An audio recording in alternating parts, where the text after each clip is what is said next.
আমার শুধু মনে পড়ছিল যে 1 দশক আগে দলবদলের মারাত্মক একটা নজির মুর্শিদাবাদে আমরা দেখেছিলাম। 2015 সালের পুরো ভোটে মুর্শিদাবাদ জেলার 60টি পুরসভার একটাতেও তৃণমূল জিততে পারেনি। এরপর বিরোধী দল ভাঙিয়ে মুর্শিদাবাদের 7টা পুরসভার 7টাই দখল করে তৃণমূল কংগ্রেস।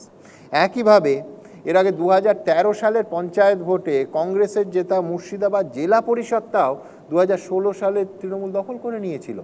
2024 সালের মার্চ মাসে যখন তাপস রায় বিজেপিতে যোগ দিলেন, তার 48 ঘন্টার মধ্যে পাল্টা হিসেবে অভিষেক বন্দ্যোপাধ্যায় বিজেপি বিধায়ক মুকুটমণি অধিকারীকে শটান তৃণমূলে টেনে নিয়েছিলেন।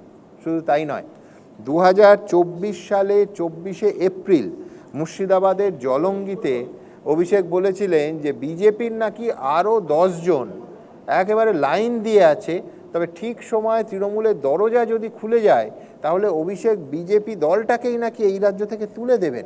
একেবারে অন ক্যামেরা বলেছিলেন একটা রোড শো থেকে। এবার মনে করি দিদি কি বলেছিলেন। আপনি দল ভাঙানোর খেলা খেলবেন তো? আমাদের দুজনকে ভাঙিয়ে নিয়ে গেছিল দুটো সাংসদকে, একটা মীর জাফর, একটা গদ্দার 2020 সালে জয়েন করেছিল, তার বাবা আর তার ভাই। সঙ্গে সঙ্গে আপনি দেখবেন বিজেপির দুজন সাংসদ তৃণমূলে যোগদান করেছে, বাবুল সুপ্রিয় আর অর্জুন সিং। আবার এই ভোটের আগে ইডির ভয় দেখিয়ে তাপস রায়কে নিয়ে গেছে বিজেপিতে, প্রার্থী নেই তো, তৃণমূল থেকে নিয়ে গিয়ে প্রার্থী করছে। আমি সঙ্গে সঙ্গে 48 ঘন্টার মধ্যে ওদের আর একজন এমএলএকে ভাঙিয়ে তৃণমূলে নিয়ে এসেছি। এখনো 10 জন লাইনে আছে। ঠিক টাইমে দরজা খুলবো, এই দলটাকে উঠিয়ে দেবো বাংলা থেকে, আমি কথা দিয়ে যাচ্ছি, আপনারা ঐক্যবদ্ধ থাকুন, উঠিয়ে দেবো। অবশ্য এইটুকু দেখে ভুলেও ভাববেন না যে দলবদলের ক্ষেত্রে বিজেপি কারুর থেকে 1 ছটাকও পিছিয়ে আছে। অ্যাসোসিয়েশন ফর ডেমোক্রেটিক রিফর্মসের রিপোর্ট বলছে মোদি সরকারের জামানায় 2014 থেকে 2021 সাল পর্যন্ত বিভিন্ন দল থেকে বিজেপিতে যোগ দিয়েছেন 253 জন জনপ্রতিনিধি। এই 7 বছরে দল বদল করেছেন মোট 1133 জন জনপ্রতিনিধি, 22% যোগ দিয়েছে বিজেপিতে।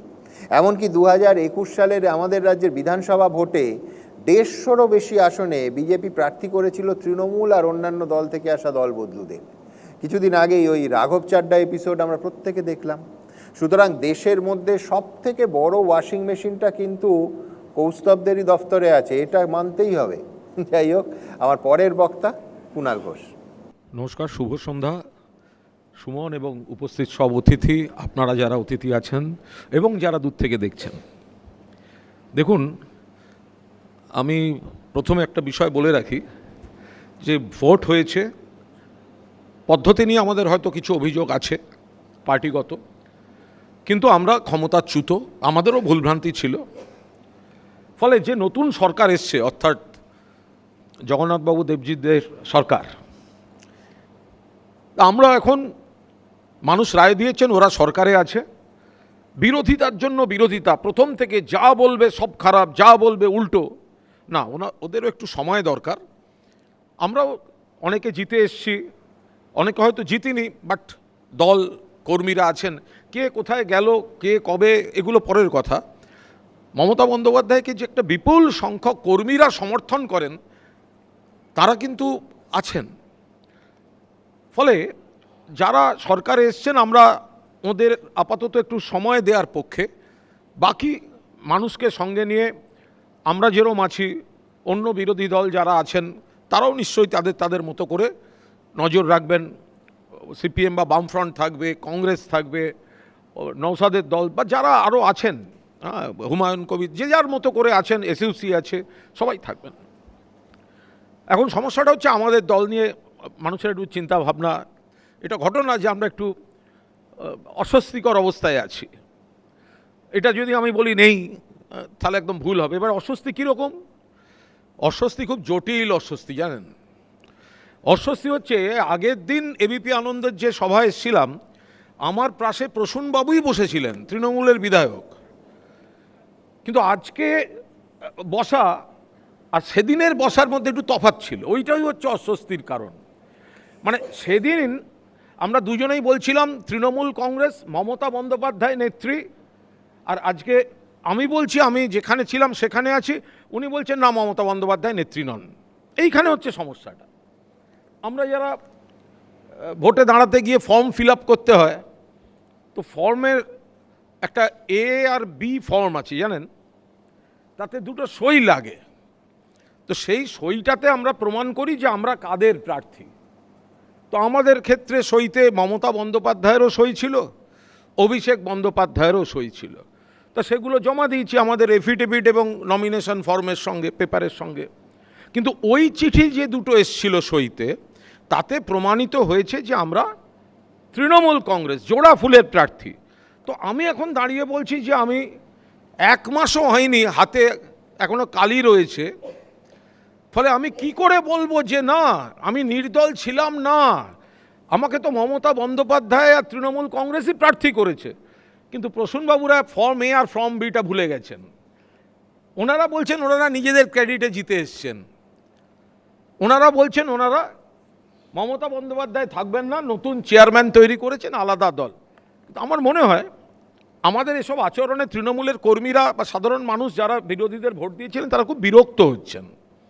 যে তৃণমূলের কর্মীটি দিনরাত কাজ করেছে, ভোট করেছেন বা সমর্থন করেছেন, বা যে মানুষ মমতা বন্দ্যোপাধ্যায়ের লড়াই বলুন, লাইন বলুন, স্টাইল বলুন সমর্থন করেছেন, তাদের কাছে আমাদের এই আচরণগুলো হচ্ছে খুব একটুখানি অস্বস্তিকর। এই জায়গাটা আমি একমত যে অনেকে চলে যাচ্ছেন, নতুন একটা দল, একটা ভাব এসছে। আজব ব্যাপার, দিল্লিতে দেখবেন যারা যাচ্ছে তারা বলছে এনডিএর বন্ধু হব, এনডিএর বন্ধু। নতুন দল এনসিপিআই সেখানে যোগ দিয়েছেন, এনডিএর বন্ধু হবেন তারা।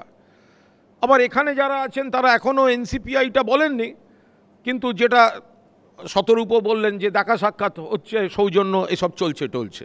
আর স্পিকার সাহেব তো একজন ধর্ষণের অভিযুক্তকে বসিয়ে দিয়েছেন তথাকথিত বিরোধী দলনেতার আসনে। আমি একটা জায়গায় একমত, এবং এই অভিযোগটা আমাদের দলের মধ্যে অনেকে আছে যে আমাদের দলের নেতা নেত্রীদের লোক চিনতে ভুল হয়েছে, অনেক ভুল হয়েছে, এবং তার সেই ভুলের মাসুল আমরা দিচ্ছি।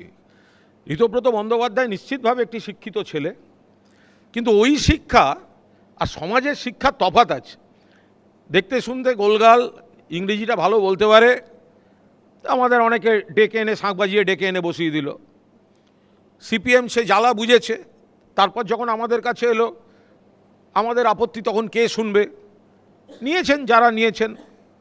আবার যদি ভবিষ্যতে দেবজিৎরা কোনো কারণে নিয়ে ফেলেন, তাহলে আবার তার জ্বালা তারা বুঝবেন। এই রাজনীতিটার ব্যক্তি তো ব্যাপার নয়। তবে হ্যাঁ, একটা জিনিস বলে রাখি, কৌস্তব কিন্তু ওয়াক আউট করেনি, বাথরুমে গেছিল। আমি কিন্তু বিধানসভায় আমিও বাইরে বেরিয়েছিলাম, ওটা ওয়াক আউট ছিল না। তো এখন বিষয় হচ্ছে যে আর একটা, যে আমার অতীত নিয়ে টানাটানি করাটা খুব সহজ জানেন। আমি খুব নিরীহ, মানে আমি সাংবাদিকতা করতাম, আমি খুব না একটা ডাকাবুকো নই, মানে একটা বেশ নেতা গোছের যে ব্যাপার আমি ঠিক সেটা পারি না। ফলে মানে আমি ধরুন একটা দলে আছি, কিছু খারাপ লোক আমার বিরুদ্ধে চক্রান্ত করেছিল, আমি লোকাল থানা থেকে সিবিআই, ইডি আমার সব দেখা হয়ে গেছে। ওপরে ভগবান সাক্ষী আর কোর্টের বিচারকরা সাক্ষী। যে মামলাটায় অ্যারেস্ট হয়েছিলাম মামলাটাই বেআইনি বলে উড়িয়ে দিয়েছে। আর কয়েকটা আছে সে আমি বুঝে নাও, আমি কারুর সাহায্য চাইছি না। আমি কোথায় আছি এটা নিয়ে লোকের খুব চিন্তা। আরে কৌস্তব তো কংগ্রেস থেকে বিজেপিতে গেছে, ও আদি বিজেপি নয়, আদি বিজেপি হচ্ছে দেবজিৎ সরকার। ফলে সবাই যদি অতীত ভুলে যায় খুব সমস্যা। আজকে বলছেন দরজা বন্ধ, কাউকে ঢুকতে দেবো না, ভেঙেছো দুয়ার এসেছো জ্যোতির্ময় বলে, তো ওরাই এক সময় ঢুকে গেছিল, এখন ক্ষমতায় এসে গেছে আর কাউকে ঢুকতে দেবে না। তো বুঝতে হবে সেগুলো, তারপরে ওরাও তো ঢুকেছে। তো এখন আর একটা হচ্ছে আমি কবে কি বলেছি একটু আরে আমি মাথা উঁচু করে সব লড়েছি জানেন তো। তো আমি একটা যে দেখুন তো একটু গলা চিনতে পারেন কি না, তাহলে আমি কাউকে অহেতুক বিতর্কে টানতে চাই না। আর আজকে আমি কৃতজ্ঞ মাননীয় মুখ্যমন্ত্রী শুভেন্দু অধিকারীর কাছে, কারণ আজ একদম দুপুরে তো বক্তৃতা করেছি বিধানসভায়, আবার বিকেলে যখন শুভেন্দু বক্তৃতা করছেন খানিকটা রীতি ভেঙেই আমি তখন একটা বিষয় বলতে চেয়েছিলাম। উনি যখন বলছেন মানে সিএম দাঁড়িয়ে, তো স্পিকার আমায় বললেন ওটা হয় না, কিন্তু শুভেন্দুবাবু আমায় দাঁড়িয়ে কিন্তু স্পিকারকে বললেন ওকে মাইক দিন। ফলে আমি আমার বক্তব্য আবার রেখেছি, এটা খুব নজিরবিহীনভাবে, ফলে আমি একটা থ্যাঙ্কস দিচ্ছি। আমি শুভেন্দুবাবুকে একদম এর মধ্যে টানতে চাই না, কিন্তু এই যে কৌস্তবের এত বেশি পুরনো কথা টানা অভ্যাস, এত বেশি পুরনো কথা টানা অভ্যাস, দেখুন তো গলাটা চিনতে পারেন কিনা কেউ? শুভেন্দু অধিকারী নিজে হাতে টাকা নিয়েছে, এত বড় বড় ডায়লগ দিচ্ছে, কি বলবে? এখন আমি যেটা বললাম, আমি এখন তৃণমূলে ছিলাম বলে এমনি এমনি খেতাম, আর এখন আমি সাধু সন্ন্যাসী হয়ে গেছি। অসভ্যের মতো নিয়ে মমতা ব্যানার্জি কবে প্রধানমন্ত্রী হবে গেঞ্জি জাঙ্গিয়া খুলে দেখাচ্ছে, মানে এটা তো শুভেন্দু অধিকারী যে শুরু করেছে ওর থেকে তো এটা এক্সপেক্টেড না। এবার বুঝুন, এটা বিরাট সমস্যার ব্যাপার যে কুণাল ঘোষ কবে কি বলেছে। এবার যখন এরা সব সাধুর মুখ করে বসে আছে, তাই গাল খেয়ে বলে কুণাল ঘোষ। আমি বলি, আমি একদম নিরীহ ছেলে, আমার দিকে না তাকানোই ভালো। আমি আবার তাকালে মনে রাখবে নামটা হচ্ছে কুণাল কুমার ঘোষ। এখন এই সমস্যাটা এই যে প্রসূনবাবুরা তৈরি করেছেন, হ্যাঁ, তৃণমূল ভালো তৃণমূল, খারাপ তৃণমূল, আপনি বলুন তো। এবার সিরিয়াসলি বলি, দলটা যখন ক্ষমতায় ছিলাম, মুখপাত্র ছিলাম, যেটা বিশ্বাস করেছি, আমাদের মুখপাত্রদের কাজ কি? আজকে শতরূপ যদি থাকে, যদি দেবজিৎ থাকে প্রধান মুখপাত্র, এটা ও বলে নয়, মুখপাত্রদের কাজ তার পার্টিকে রিপ্রেজেন্ট করা, পার্টির ভালোটা আরও ভালোভাবে বলা, খারাপটাকে মেরামত করা। খারাপটা সে পার্টির ভেতরে বলবে, সে মাইকে দাঁড়িয়ে এখানে বলবে না। তার মানে কি একটা খারাপ জিনিসকে দেবজিৎ সাপোর্ট করছে? না। এখন আমি সেখানে কি বলবো, একটা দল ক্ষমতায় ছিলাম, তখন তো আমি সবাইকে দেখেছি দিদি দিদি দিদি দিদি। এই প্রসূনবাবু করেননি good morning madam, good evening madam, করেননি? আজকে তারপরে দলটা ক্ষমতায় নেই। আর আমি তো বলছি, আমার দল যখন ক্ষমতায় ছিল তখন আমাকে জেলে পাঠিয়েছিল এই দলেরই কিছু লোক। তা আমি আর, আমার কাছে ক্ষমতা কি? গত 5 বছরে একটা কমিটিতে ছিলাম না যে আমাকে এখন রিজাইন করতে হবে। আমি আছি আমার মতো মানুষের সঙ্গে, পাড়া, ক্লাব, রাজনীতি ফাজনীতি, আমার কাজকর্ম নিয়ে। তো এখন যারা দিদি দিদি দিদি দিদি করেছেন, চাঁচলে ওনার টিকিটের দেওয়ার জন্য কজনকে ফোন করেছেন জিজ্ঞেস করুন তো, ওনাকে এখানে বসে আছে আমি বলছি। তখন মনে ছিল না যে এই মমতা ব্যানার্জি আর অভিষেক ব্যানার্জি আপনাদের পছন্দ নয়? কেন দাঁড়িয়েছিলেন তখন মমতা ব্যানার্জি আর অভিষেক ব্যানার্জির পার্টির হয়ে? আমি ক্ষমতায় থাকলে আছি আর ক্ষমতায় না থাকলে নেই, এটা আমি এই সুবিধাবাদী হতে পারবো না। বা আমার মতো অনেক কর্মী আছেন, আপনি আমায় খারাপ বলতে পারেন, আমার দলকে খারাপ বলতে পারেন, হেরে গেছি বলতে পারেন, আপনার চোখে আমি খারাপ হতে পারি, কিন্তু কুণাল ঘোষ বেঈমান নয়। জেল জীবনের পরে আমি একটা কারণে থেকে গেছি তৃণমূলের সঙ্গে আনুগত্যের পরীক্ষা দিতে। মুকুল রায় থেকে, আমি নাম বলতে চাই না আর কারুর, আমার বাড়িতে পাড়ার বন্ধুদের সকলকে বুঝিয়েছেন, আমি ছাড়িনি। রাজনীতি করে কিছু করে খাওয়া আমার অভ্যাস নয়, আমি আছি। কিন্তু যাদের, প্রসূনবাবু আপনাদের এত কষ্ট এখন মনে হলো? শেষ 4 বছরে আমি তো প্রায় 3 বার সাসপেন্ড হয়েছি পার্টি থেকে, উচিত কথা বলে দিয়েছিলাম বলে। তখন তো আমার পাশে কোনো বিপ্লবী ছিল না। আমি সাসপেন্ড হয়েছি, আমি ফিরে এসেছি, আমি বক্তৃতা করেছি। আপনি তো পুলিশ ছিলেন মশাই, কত সম্মানজনক জায়গায় ছিলেন। আপনি তো এই মমতা ব্যানার্জির জন্যই আপনি এলেন এখানে। আর রেজাল্ট বেরোনোর পর যখন দেখলেন মমতা ব্যানার্জি মুখ্যমন্ত্রী নেই, মমতা ব্যানার্জি খারাপ, মমতা ব্যানার্জির 10টা গুণ থাকতে পারে, 10টা দোষও আপনার চোখে থাকতে পারে, কিন্তু একজন মহিলা, আমারও অভিমান আছে ওনার উপর, মহিলা কান দিয়ে দেখতেন, আজকে লোক চিনতে পারছেন। একজন মহিলা, তার বাপের বাড়ির কোনো সাপোর্ট নেই, শ্বশুর বাড়ি বলে কিছু নেই, পয়সাওয়ালা ক্ষমতাশালী বাবা নয়, প্রভাবশালী স্বামী নয়, একা লড়ে একটা জায়গাকে দাঁড় করিয়েছে। তার ঠিক ভুল সব আপনি বিচার করুন, কিন্তু দাঁড় করিয়েছেন একটা মহিলা, এবং তার উপর দাঁড়িয়ে আমরা কেউ এমএলএ, কেউ অমুক, কেউ তমুক হয়েছি তার স্ট্রাগলের উপর ভর করে। একটা ভোটে সেই মহিলা ক্ষমতাচ্যুত হয়েছে, আমাদের উচিত ছিল তো তার পাশে গিয়ে দাঁড়ানোর, তার বদলে পিঠে ছুরি মারার রাজনীতি চলছে। এটা হয়? নিশ্চয়ই আমাদের প্রতিপক্ষরা সুবিধা নেবেন, নিশ্চয়ই আমাদের প্রতিপক্ষের সুবিধা হবে, বা আমাদের এখন কটাক্ষ শুনতে হবে, কারণ আমরা তো বাকিদের রাজনৈতিক আক্রমণ করেছি, আমি করেছি, আমরা করেছি, আমার শুনতে হবে এটা। বাট আমি মমতা বন্দ্যোপাধ্যায়কে ছেড়ে নড়ব না, কারণ আমি আজ এমএলএ, প্রসূনবাবু আজ এমএলএ। অনাস্থা আর মমতা বন্দ্যোপাধ্যায়কে সরাতে চাইছেন, কারণ মমতা বন্দ্যোপাধ্যায়ই ওনাদেরকে এমএলএ করেছেন। প্রসূনবাবুকে আমি ভালোবাসি, আমি বসেই বললাম কি করছেন এগুলো। আজকে একটা জিনিস মুখ্যমন্ত্রীকে আমি বলেছি এবং তার রেসপন্সও আমার ভালো লেগেছে। মুখ্যমন্ত্রী যখন দুপুরবেলা, তো আমি কিছু আমার বক্তৃতা ছিল, বিকেলে বিধানসভায় মুখ্যমন্ত্রী বক্তৃতা করছিলেন, উনি বলছিলেন কোনো করাপশনের কাউকে ছাড়া হবে না। এই বলতে বলতে তখন আমি বলি একটু কথা বলবো, উনি দাঁড়ান, আমি বলছিলাম যখন শুনতে পাচ্ছিলেন না, আমি বললাম মাইক তো হয় না, তো উনি বললেন মাইক দিতে। আমি বললাম দেখুন, আপনি যদি করাপশনের বিরুদ্ধে ব্যবস্থা নেন, পূর্ণ সমর্থন করবে তৃণমূল কংগ্রেস, কিন্তু আপনাকে আর একটা দিক খেয়াল রাখতে হবে, যারা এখন তৃণমূল থেকে একটু দূরত্ব বাড়াচ্ছে না, তারা অনেকে পাপের বোঝা ঢাকতে বাড়াচ্ছে, একটাকে ছাড়বেন না। এবং উনিও বলেছেন ছাড়বো না, একটাকে ছাড়বেন না, সে কাউন্সিলর হোক, এমএলএ হোক, এমপি হোক, একটাকে ছাড়া হবে না। এখন তৃণমূল খারাপ, তৃণমূল খারাপ, এমপি এগুলো 24 সালে ভোটে জিতেছে অ্যান্টি বিজেপি ভোট নিয়ে, 5 বছরের মেয়াদ, 29-এ তো অবধি আপনার মেয়াদ আছে। যেই 26-এ সরকার উল্টে গেল, সঙ্গে সঙ্গে আমি এখন এনডিএ শরিক হতে যাব। যে ভোটার, আপনি মমতা বন্দ্যোপাধ্যায়ের সঙ্গে বিশ্বাসঘাতকতা ভুলে যান, দলের সঙ্গে ভুলে যান, কর্মীদের সঙ্গে ভুলে যান।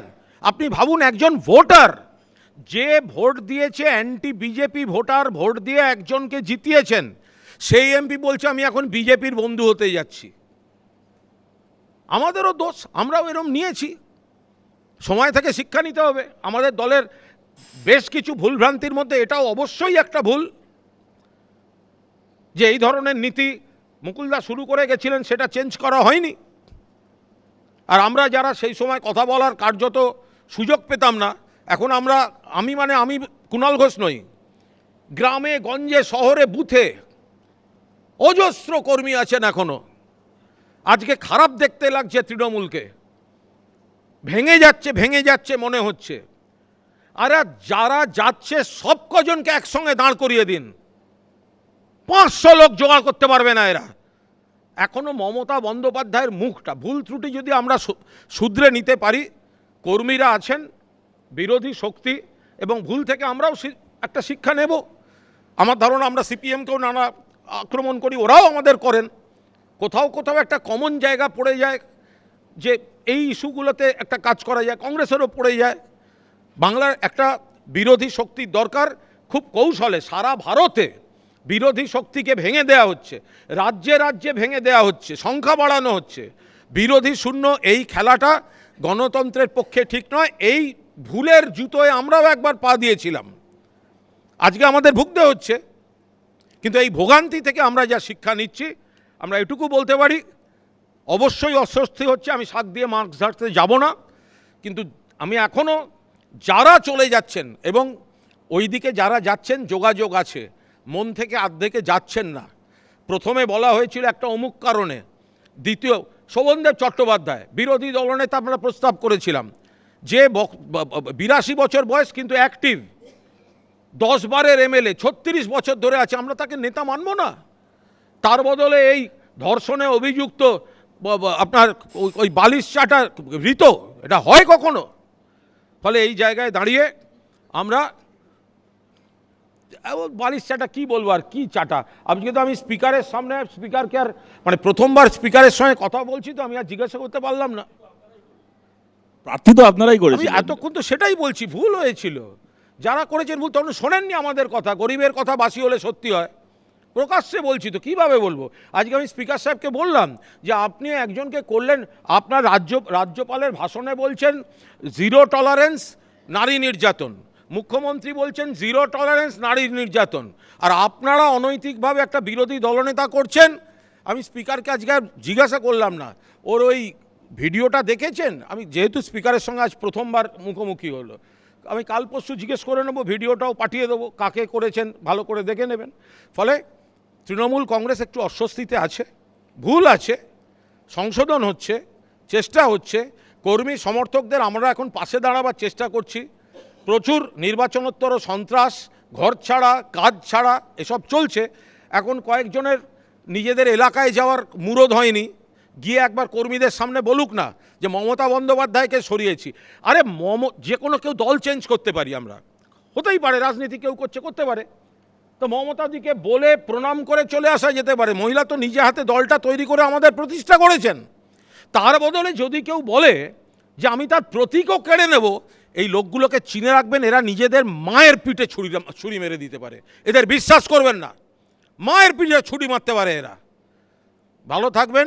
সময়ের সঙ্গে আমাদেরও একটু কঠিন সময় চলছে, আশীর্বাদ করবেন যে অ্যাটলিস্ট এই গদ্দার বেঈমান এটা শুনতে চাই না। কর্মীদের সঙ্গে থাকবো, মমতাদির সঙ্গে থাকবো।